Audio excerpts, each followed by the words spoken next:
Hello friends, welcome back to our little coffee club. It is now the next day from when I recorded last week's video. So for you, that was last week. For me, it was just yesterday.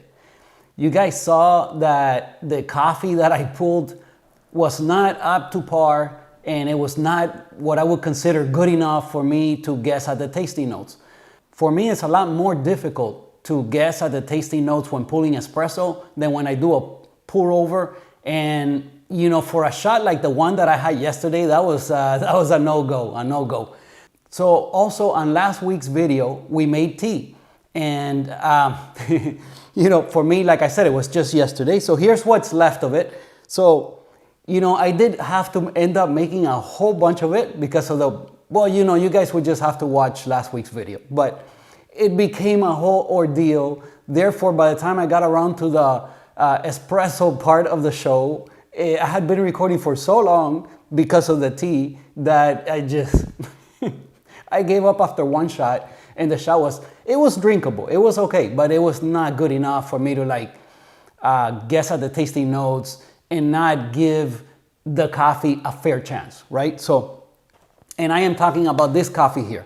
So today I'm gonna make a pour over with this one, and we're gonna pull an espresso shot with this coffee. So we'll open today this one. This is that Diego Bermudez. I think it's lychee. I bought this already a while back. I can't even remember exactly, but I know this is, I believe it was a Diego Bermudez lychee. So I imagine it's a co-ferment. If it's the same lychee like I got from Black and White, I will know as soon as I open the bag. So yeah, I'm gonna open the bag and immediately know if it's the same coffee. Again, that coffee was just something else in the bag. It was just, it was horrible. Let's just, let's just say it. Now, when you brewed it, the coffee was fine. It was good. It was, you know, to me, it was not like lychee. To me, it was like winey. There was a lot of like grapes and yeah, like a wininess to it, like a sangria, like wine infused with fruits. Okay, that's what it was to me. We'll see if this one ends up being. Now, to me, it was great. I thought it was fine. Again, that's in the Black and White. Again, another roaster that we reviewed. So I have reviewed quite a few roasters here on the channel. So if you want to see that video, comment below. I'll give you the link. But anyway, today we'll open this one, pull a shot with this one, and do a pour over with this one so I can properly guess at the tasting notes. Okay, so we'll see. Now, before getting into all of that, like I said, this is the only tea that I had left over. I drank all the rest of it while I was cleaning the machine, putting everything away, and I just kept sipping on it until I got tired of it. And by the time that I got tired of it, this is what was left. You know, although the tea to me was a total fail. I mean, the way I made it, if you watch the video, I thought it was a total fail. And it turned out to be like one of the tastiest. This is like the best tea I've made so far. Okay, and I thought it was a total fail. But I don't know, but it turned out great. It's very punchy, a lot of flavor. It's great. This is what it looks like after you refrigerate it. When I first put it in here, it was not cloudy like that. That just happened after refrigeration. Okay, so let's see, let's try it. Let's try it. I wonder, should I stir it? Probably because it probably like settles. Let's stir it up. All right, so let's give this thing a quick stir. And I'm gonna serve a little bit of this tea and see what it's like cold. So man, I couldn't believe it. It seemed to me it was a total fail. The way I brewed this thing, I just, again, I'm not getting into all of that. Just watch last week's video, but it tastes great. Let's see. All right, perfect. I didn't make a mess or anything. Let's give it a taste. You know, it still has that potpourri, flowery, you know, thing about it. You can absolutely smell it. If you know how to recognize Earl Grey, you definitely would know this is Earl Grey tea by just smelling it. All right, let's give it a taste. Cheers.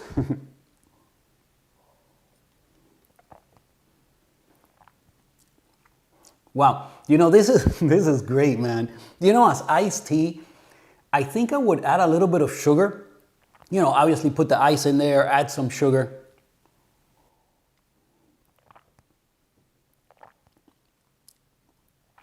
Man, This is, it turned out to be the best tea I've ever made.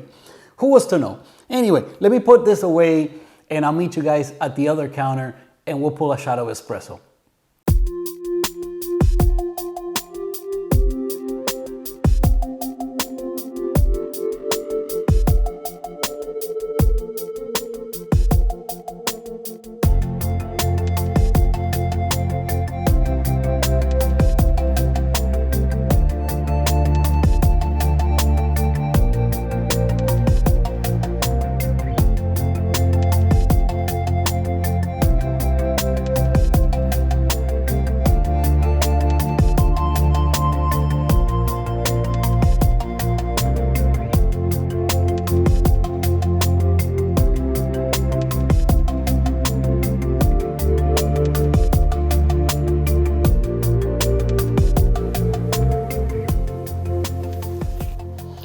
All right, so here's the bag of that, I believe it's Diego Bermudez. I mean, I bought it already so long ago and I don't read it so that I could guess at the tasting notes. I don't wanna read anything from the bag, but from what I recall, this was a Diego Bermudez Lychee. So hopefully I got at least that much right. Now guessing at the tasting notes here, I bet you the tasting note is gonna be lychee, but that is not what I've gotten before. And a lot of the co-ferments, they don't end up tasting exactly what it says in the bag. You know, in the case of the ones that Joan sent me from the UK, that was the exception. Maybe because of the dehydrated fruit, okay? And sometimes, you know, it's suggested and you kind of taste and yeah, I could see it. I could see it being strawberry or peach or whatever, right? So it might be somewhere in there. But you know, a lot of the times it just ends up tasting kind of like winey to me, like wine infused with fruits, and I end up calling it like a sangria, okay? That's what I've gotten, and that's not to say that it's not great. You know, obviously if you don't like sangria, then probably not to you, but I know off with the heads, this is probably not for you, buddy. I know you like your whiskey neat and your coffee clean. So, you know, the other one, the one we're gonna make us pour over, that's the one you wanna get. As a matter of fact, I wasn't getting much of anything with the espresso except for like the over extractness that I got, you know, because I got it all wrong and therefore I didn't even end up tasting it. Now, on another hand, the tea ended up being beautiful. So I have a couple of sips left.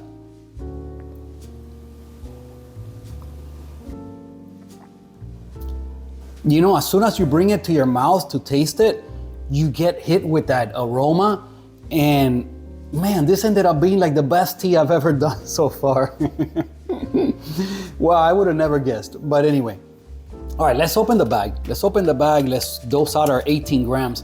Now, I notice I have my hand grinder ready because if this is some kind of funky coffee, which I'm pretty sure it will be, the level of funkiness we'll see, but I'm sure it'll be some kind of funkiness. So I'm gonna use my hand grinder because my other two grinders are clean. And if I use something like this, I immediately clean out the grinders. With my hand grinder, what I usually do is just purge it. You know, I'll blow it out with the little thing that came to blow it out. I can maybe use my vacuum in there. I can also use the little brushes that came with the grinder and, you know, clean it all out. And then I'll purge it. I'll, you know, put some beans or whatever it is that I'm gonna be grinding next and just grind it over the sink. Maybe a couple grams is usually enough. It gets all the flavor out and everything out, which as a matter of fact, I got a comment recently asking about that if the grinder, you know, how often you should clean your grinder. That was one comment. And somebody else asked me about like funky coffees, do you have to clean out the grinder? And in my experience, yes, okay? The first few times you use it, you probably will still get a hint of that funkiness of whatever it was you were brewing before if it's one of these funky coffees. So let's open it and let's see. Okay, right away, I'm gonna know if it's the same like the black and white, I'm telling you.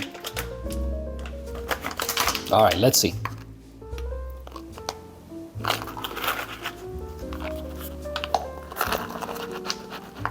You know, I'm gonna say that I'm extremely surprised. I don't think the black and white beans and these beans, I would have to look at that video and read where that bag came from. I have, I put away my bags so I can always go back, being that I make videos and sometimes I wanna go back to something that I recorded and things like that. I can look up that bag and read it. I don't think it's the same beans at all. I mean, it cannot be. There's no way. This one smells clean, it smells fine. There may be a little funkiness associated with it, but no, nothing. As a matter of fact, right now I would say that it's not even a co-ferment. Although I have a feeling this was a co-ferment, but we'll see. Again, the ones that Joan sent me from the UK, they were co-ferments, but with the dehydrated fruit, and it was completely different. It was very subtle, and yes, you could definitely taste that, again, that grape Fanta that he called, or for me it was the grape Jolly Ranchers on the one that was purple fruits, and on the yellow fruits, I don't remember exactly what I was tasting on that one. Well, again, I don't recall. I know for sure the purple fruits was that grape Jolly Ranchers. And I remember that because I had a conversation with him about it on the comments. But all right, this one, I'm not getting too much funkiness. So let's dose out 18 grams. I'm still gonna use my hand grinder. I don't wanna risk it. Okay, last time I think we were grinding at 32 clicks. So today I'm gonna start there and see what happens. Okay, 18 grams.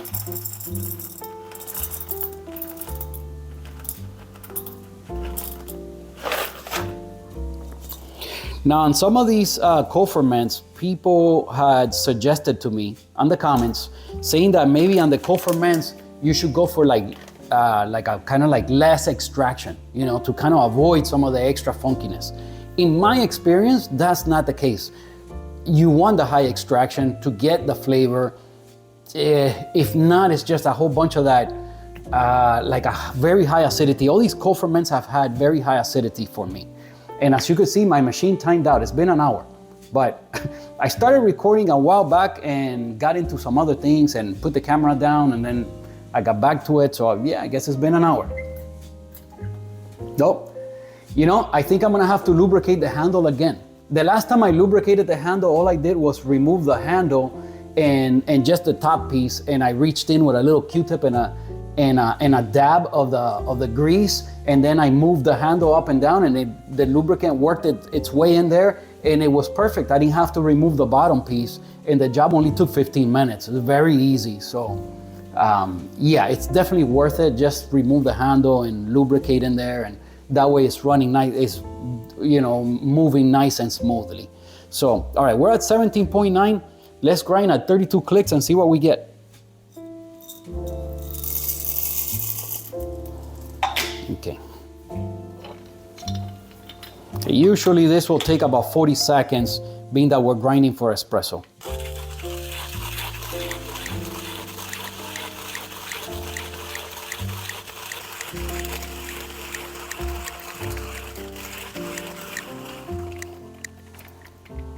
All right, so grinding these beans, I just remembered that I did not show you guys the roast level. So I'm gonna show you the roast level right now. And I gotta say, these beans are extremely dense. I didn't turn on all the lights, but the roast level did not seem to me like it was very lightly roasted. Yet the beans are extremely dense. That was very hard to grind. So let me go ahead, put them on the counter, take a good look, and I'll show you guys. All right, there you see the beans. Now these are Good Brothers. This is a Good Brothers coffee. Usually Good Brothers roast a little bit darker than this. This is very light for them. Well, I'll take a picture so you guys could see, but yeah, this is a very light roast. Okay, so after grinding the coffee, the aroma, you still get no aroma. I gotta say, there's very little funkiness. I'm already starting to think that I thought it was a co-ferment, but maybe it's not a co-ferment. Maybe, I remember in the case of the plum from September, which I love that coffee, it said plum, the plum was extremely evident in the coffee, okay? And it was not a co-ferment. It was a processed coffee, and I believe that one was a Diego Bermudez as well. So now I'm thinking this is not a co-ferment. Maybe I should have gone with the niche to grind it, but whatever, it's ground now. But I'm just saying, because if it doesn't pull right, I'm gonna have to do multiple shots. The last time we used the hand grinder, I ended up doing like 4 times, And I mean, I don't care. As far as grinding, the problem is the video gets really long, and I have to brew twice this time. So let me finish my tea. Again, best batch I've done so far. The wackiest process ever. If you watch last week's video, you'll see. It was absolutely insanity, but it turned out great. Look, off with their heads. It looks like a shot of whiskey. Cheers. All right, so that was delicious cold, and it was delicious hot. It was wonderful, wonderful, I gotta say. All right, let's declump. You guys know how I like to kind of fluff it up here before I even put it in the portafilter. And the scale timed out, of course, so we'll weigh it once I put it in the portafilter. We always check retention here on this channel, guys. So I oriented the scale this way again for you guys so that maybe, I think the last couple videos that I did this, you could actually see the numbers. So let's see. Yeah, you should be able to see the numbers there. I mean, barely, but you could see them. Okay, so let's see if we got our 18 grams. See, how do I always do this when it's from the hand grinder? Yeah, that's just fine.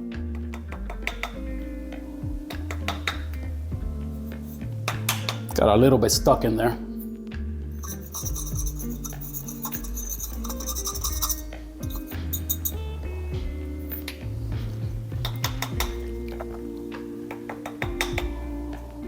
Okay, there we go. Let's see if we have our 18 grams. Oh, shoot, I gotta get the dosing ring. I don't think I had the dosing ring on there well, I'll know right away when I weigh it. Okay, you see it there, 17.8. So we had 18, we got 17.8. Now a 0.2 for a hand grinder, very odd. Usually that's not the case, but most likely what happened here is all this, I weighed it here, then there. And anyway, let's move forward. A 0.2, I don't usually care about that. That's close enough. Let me get the scale out of the way. Yeah, 0.1, 0.2 of a gram, even 0.3 of a gram. I don't worry about it too much. That once you get past like 0.3, then I start thinking maybe I should use the bellows. But when it comes to like 0.1, 0.2, 0.3, I just move forward.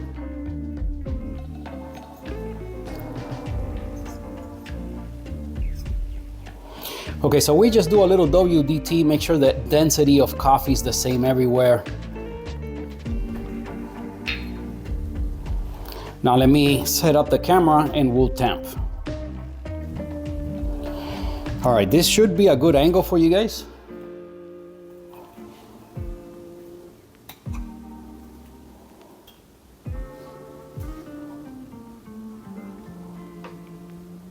Okay, I think it was a little bit off today, but I think that's pretty good there. Yeah, that should be good there.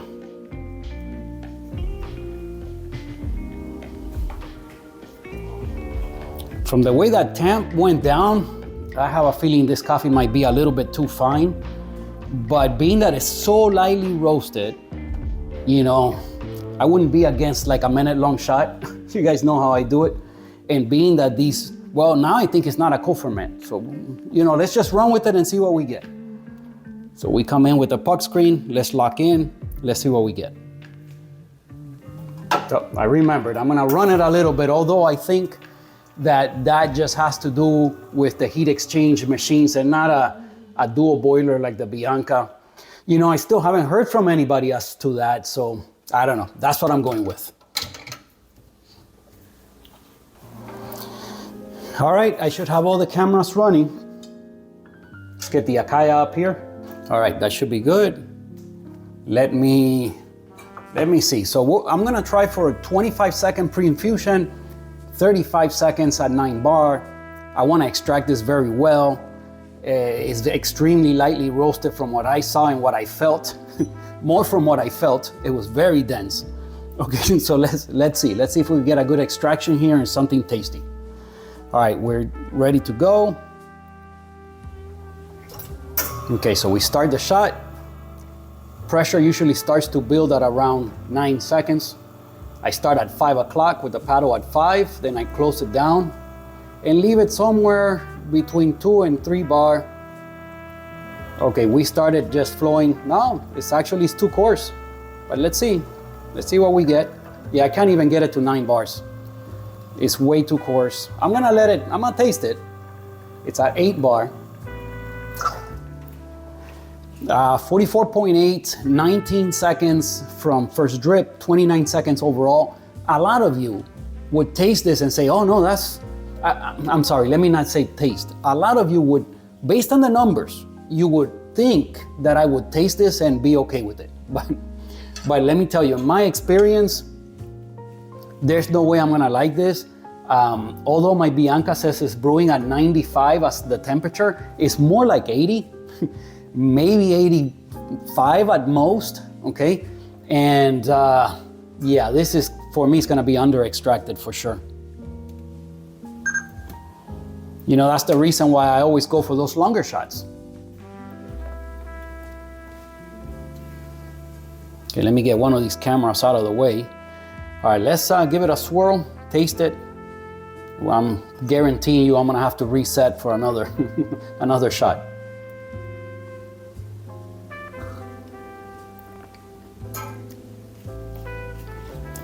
It's an absolute acid bomb, but oh my God. Oh, see, I can't work with that. I wonder if not even turning it into an Americano, come on. This is an absolute acid bomb. There's no way to drink that. I'm sorry. Let's reset, let's pull another shot.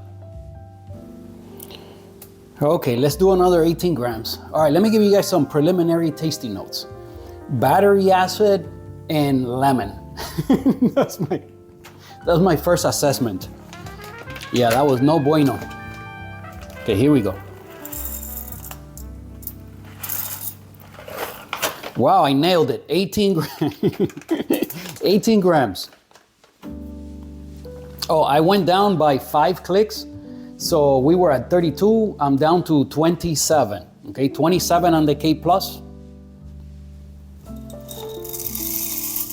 This is the K Plus Easy Presso hand grinder. It's an absolute tank, bulletproof. It's great for pour overs, great for espresso, just beautiful to use. It's just wonderful. But now you gotta do the hand grinding and you gotta be down for some cardio. So this was dense and it was tough to grind. So now it's gonna be even tougher. All right, here we go. I'll put it here after I finish, I'll put on the screen how long it took me to grind this.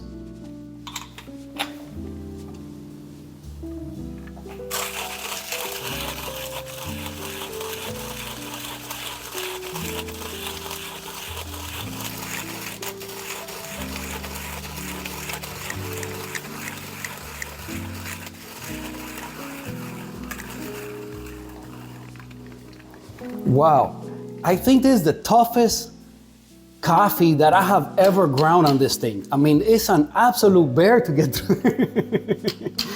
Either that, man, or I haven't been working out hard enough.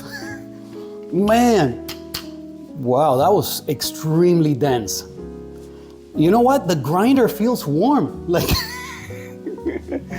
oh my goodness. All right. Holy cow. Man, this reminds me of the Turkish coffee. What an experience that was. All right, let's see. Let's see if we got our 18 grams. Exactly, 18 in, 18 out. Let's do a little declumping.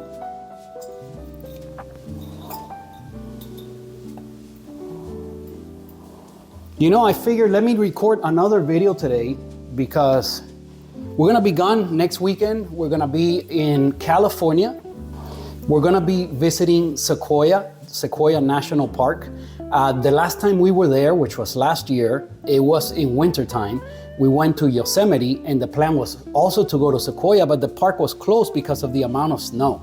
Now, you know, if you guys are following me on Instagram, well, by now you already saw it because by the time you see this video, I already went to California, came back from California, and probably recorded a few videos talking about the experience. So, but if you're following me on Instagram, you kind of saw it live as it was happening. I always post some stuff, or I'll repost something my wife puts up, and you can kind of follow along on the trip. We always hit some coffee shops. I always try to visit some roasters, support local business, bring back some beans to share here with you guys. And I'm sure I already have looked, and I have a couple of roasteries that I marked that I hope to visit. So I'm pretty sure I'll be hitting some of those up, and then you guys will see it here on the channel. So, all right, we got our 18 grams. Let's do some pug prep. Recently, I got a comment about my basket. The basket I use is the larger of the two that came with the machine. Okay, the machine comes with I think it was like what was it, like a 17 to 21 or something like that, and then the other one's like 18 or 20 to whatever it is. There were two baskets. I used the larger of the two because I always like having room to put my puck screen, and then when you lock in, you don't want to damage your shower screen and have to, like, you know, jam it in there. So you want that little bit extra room. So I use the larger of the two. But this is the basket that came with the Bianca, and it's made by IMS. Okay, so the way we did this last time, it worked just fine. So we'll go with this again.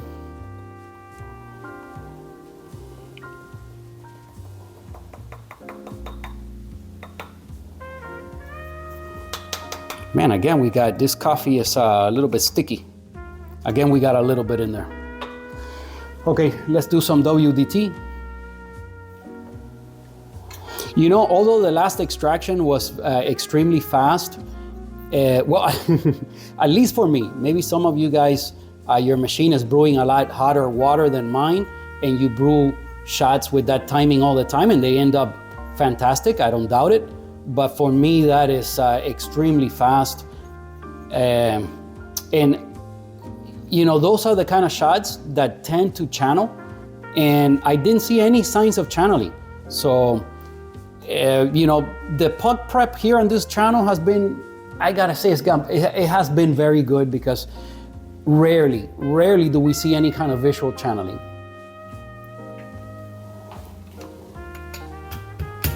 You know, I understand channeling might be happening regardless, because water's gonna flow however it's gonna flow. But like visual channeling, it's extremely rare. We never see that here. Okay, reposition the phone for the tamp. You know, maybe we should use Pasado for the second. I didn't do such a great job with my first tamp.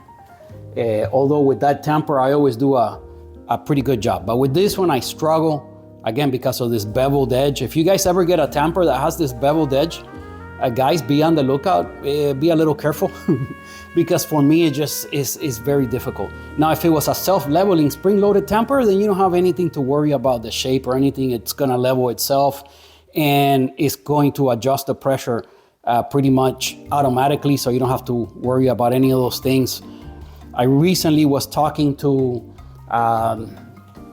Faith and Coffee Bean. Tony from Faith and Coffee Bean, he has a YouTube channel. Check him out. I'll put his information here in case you want to check him out. But he's always doing live brewing sessions, and you know, I've gotten to know him a little bit. And you know, I told him I got to get one of these self-leveling spring-loaded tampers, and it's something that I've been wanting to do. But the reason why I didn't buy it right away, and the reason why I still haven't gotten one, is because I want to practice. You know, this is a manual craft that I enjoy, the manual aspect of it, and I don't mind struggling a little bit and learning. So that's basically it. Okay, let's see how I did. Yeah, not good every time. Because of that beveled edge, I just can't feel well when I'm pressing down, and it always ends up crooked. I think right there is pretty good. We'll leave it there. Okay, I love this tamper though. This is called the Iris, and it's made from Pasado 58.5. They make the most beautiful coffee tools. I absolutely love this tamper, but I just struggle with it. Okay, let's drop in the puck screen. The puck screen is made by Gemini. Again, this company is a very small company. I guess they're starting out, but you know, they are willing to support a small YouTube channel like mine, and they send me this for free. You know, it works the same like the Normcore one. As a matter of fact, I think it's just the same puck screen. They just put different names on them. But if you need one, okay, if you don't use it, if you don't need one, then don't buy one, okay? But if you need one, why not show your support for a company that helps out small YouTube channels like mine? So, you know, I'm sure it costs pretty much the same like from any other company, so why not give them a try? So again, Gemini Coffee Tools. All right, let me double check this visually. And visually seems to be pretty much spot on. So I think once I adjusted it, I did a good job with it. Let's lock in and pull our second shot and see what we get.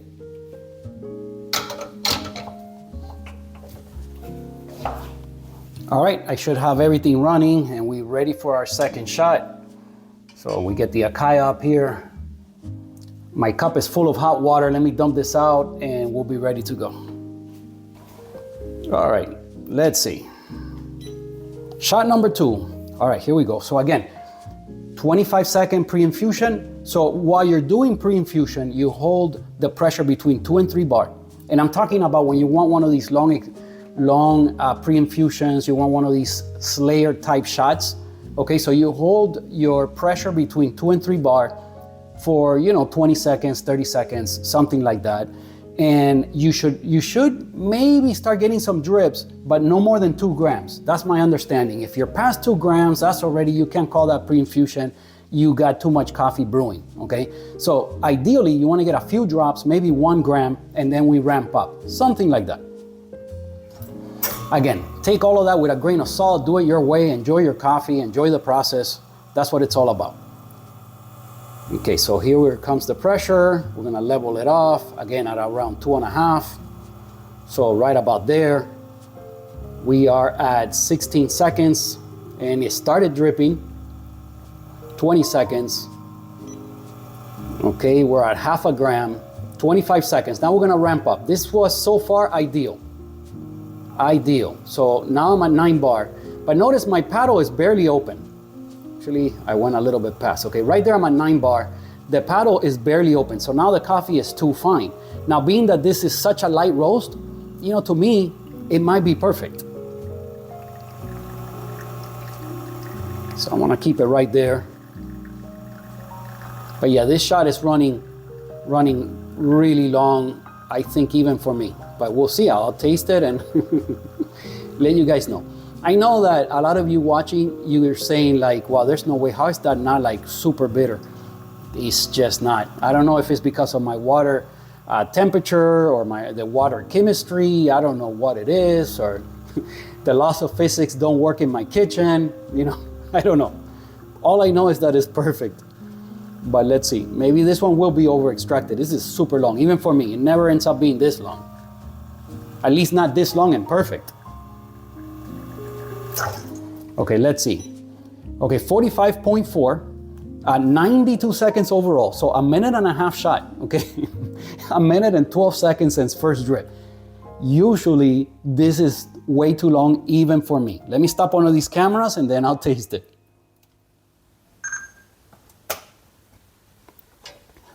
Okay, get my Acai out of here. Now sometimes when these shots are very slow like this, they end up looking very beautiful. But again, this is too light of a roast. Usually light roasts don't end up looking beautiful. You need like a dark roast for that. Okay, what matters is the taste. Let's find out. Here we go.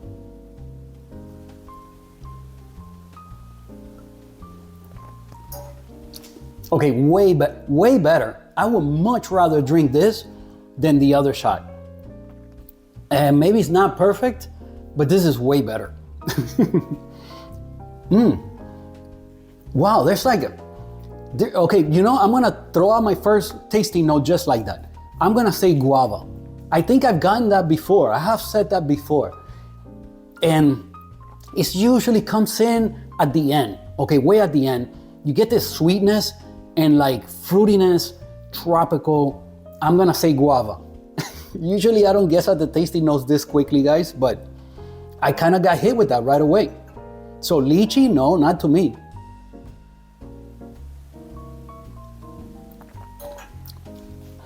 You know, I want to say there is a little bit of that wininess to it.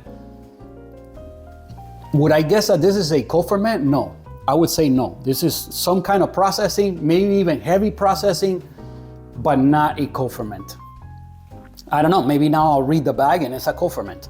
Would I guess lychee? No, I would say guava, I would say tropical. Let's see, because it does have a good level of acidity. Now, a lot of these co-ferments, to me, they have high acidity and they end up winey. And this is winey, it does have high acidity. And so I'm in between, man, but the thing is that it's just no funkiness to it. It doesn't smell funky. It doesn't taste like overly, it does taste processed, but not to the level of what I've seen with a lot of the co-ferments.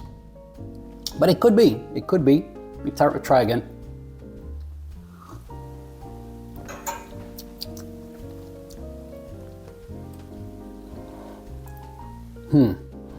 Yeah, definitely fruity, guava, tropical, and somewhat winey. So that's what I'm going with. Oh, high acidity as well. Let's go to the other counter and talk about it a little bit more. And yeah, let's, I'm gonna have to split up this video because I know how long I've been recording. I had to pull multiple shots. My pour over, you guys will just have to see that. I'm gonna record it now. I'm gonna keep recording, but I'm almost for sure gonna split this up, and the pour over will be next week's video. Again, I'll be guessing at the tasting notes that I couldn't guess last time because the shot was totally wrong. Now you might say this shot is totally wrong. I'll have to report back to you guys on that, because maybe the coffee changes a whole bunch once I speed it up, because I'm definitely gonna speed it up. So this was 27 clicks, and at 32 was way too fast. So maybe I'll split the difference. So go to like 29 or maybe 30, either 29 or 30 for my next one. Maybe I think 29. So I'll probably do 29 clicks on the K Plus, try another shot. It should speed up quite a bit. Maybe I'll be right in the range that I want to be in, and I'll report back to you guys, because maybe it'll change a whole bunch. But right now I'm not gonna throw that away, because to me this one is really good. It's a good shot. Last time I told you guys, it's drinkable, but it's not good. But this is good. I'm gonna enjoy this one. So let's go over to the other counter and talk about it. All right, so here's the rest of it. Cheers. Give it a swirl.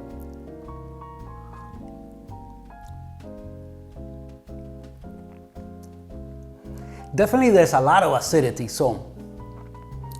but it's not like that citrus note. It's different. It's definitely like a more berryness, tartness. So I'm gonna say fruity coffee.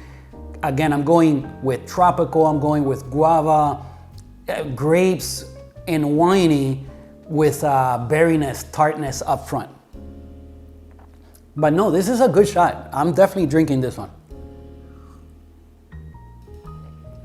You know, the one I pulled yesterday for you guys last week with this coffee, it was just bad. I mean, it was, okay, I could drink it, but that one was over-extracted, tasted over-extracted, and I was still not getting anything like, I could drink it. It wasn't like super bitter, but there was some bitterness.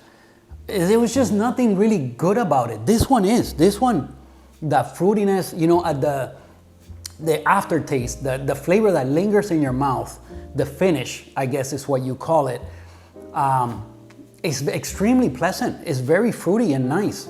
All right, so let's read it. Let's see what it is. Again, I remember it was a Diego Bermudez, and it said lychee, from what I remember. I hope that part is right. If not, I've been calling it the wrong thing the whole time. But I thought it was a co-ferment, but I really gotta say, no, that is not a co-ferment. It is a processed coffee, but not a co-ferment. That's what I'm going with. I could be totally wrong. Let's find out.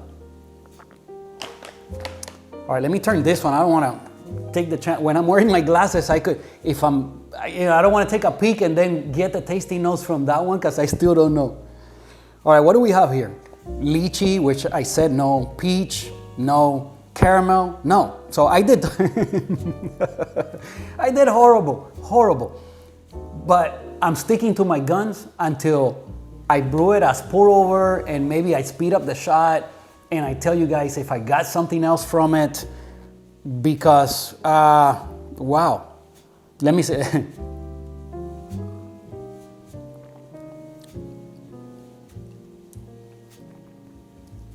no, to me, I'm sticking to my guns. Okay, to me it's very tropical, high acidity. It does have that like berry tartness up front, but it's got, the finish is just sweet and very good, very fruity, and I'm gonna go with guava. I'm sorry. Lychee, peach, and caramel. All right, I'm not getting on board with that. Okay, so lychee, Diego Bermudez. It says here, maybe this, I think it says YNO5, the number 5. Not sure if that relates to the variety of the coffee plant, and I don't know. I'm gonna have to look that up. There's nothing else in the bag. Wow, nothing about the processing. I'm gonna try to look it up if I easily find it. Okay, because again, I'm gonna be gone, guys. Like I said, next weekend I'm gone. We're gonna be going to California. Follow me on Instagram if you guys want to follow along a little bit on the trip. When I come back, I plan to visit some roasteries and talk to you guys about all of that experience. Of course, we'll brew coffee. We brew coffee in every video, but sometimes I like adding something extra. I've mentioned already a few times that, I wonder how you guys feel about it. I wonder how you guys feel about me including, little things into the videos that are not exactly or don't exactly go with coffee. It's like something additional.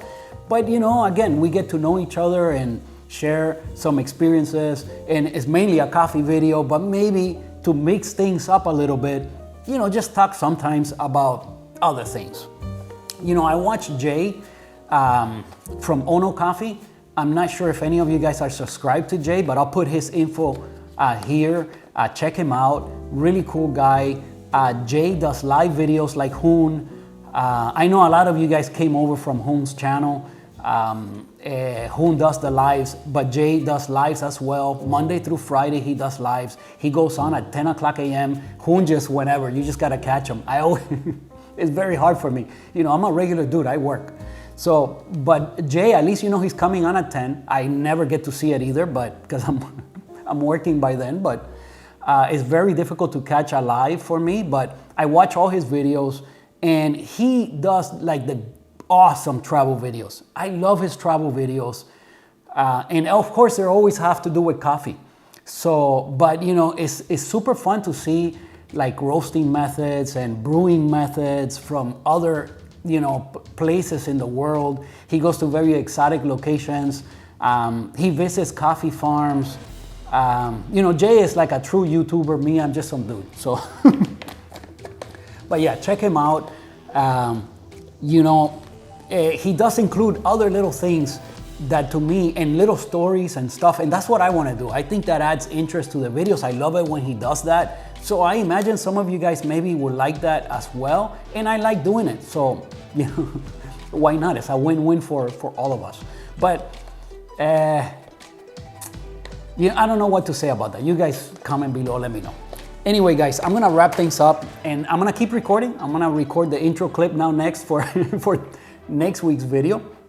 This coffee as espresso, it's pretty darn good. I'll see what I get as far as pour over. I'll see if the tasting notes change somewhat. I'll let you guys know. I'll report back. But now I'm gonna pour this as now I'm going to brew this one as a pour over and see if I can guess at the tasting notes and see what I get from it. Like I said, last time the espresso was just no bueno. But we'll see how we do today with the pour over. Cheers, thank you for watching. I appreciate you guys a whole bunch. Please remember to give the video a thumbs up, subscribe to the channel if you haven't done so already, and I'll see you guys next Sunday. Cheers.